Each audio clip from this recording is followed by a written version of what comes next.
Within the walls of these buildings lie more than 150 million objects, each containing a story, some well-known, others untold, but ultimately revealing the invisible threads in the tapestry of who we are. For me, what objects really do more than anything else is they make you believe. They make you believe in the history that went before you, but they also help you find connections. What happens with these objects is they force us not to sort of nod and say, I get it.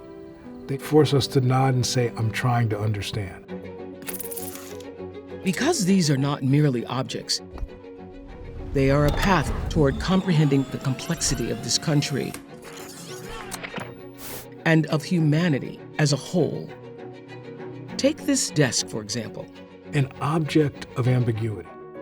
It doesn't look like much, but it's the one that Thomas Jefferson used to write the Declaration of Independence. We believe that all men and all women are created equal.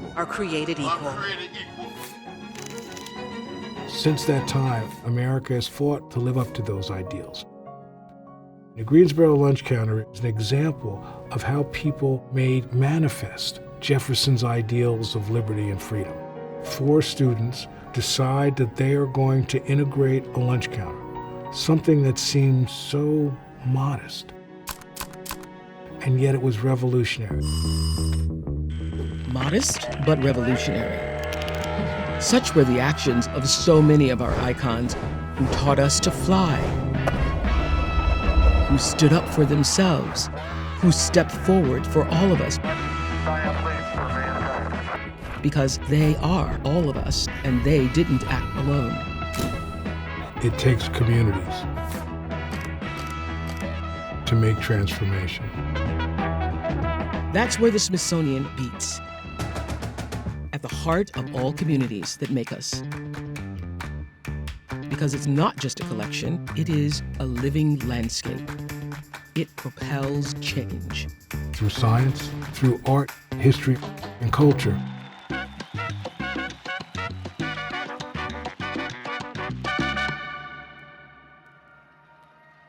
It gives people an opportunity to see the connections, whether it's creating the early telescopes or the Weather Bureau back in the 19th century, whether it is through botany or fine art or conservation.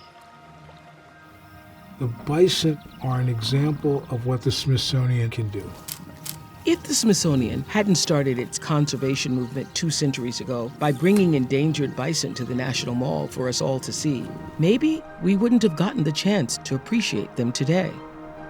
What they did allows us to understand how important the Smithsonian research is to challenge us to find ways to preserve the planet. Sometimes we need to see to understand what matters. Seeing is always challenging, but seeing is always inspiring.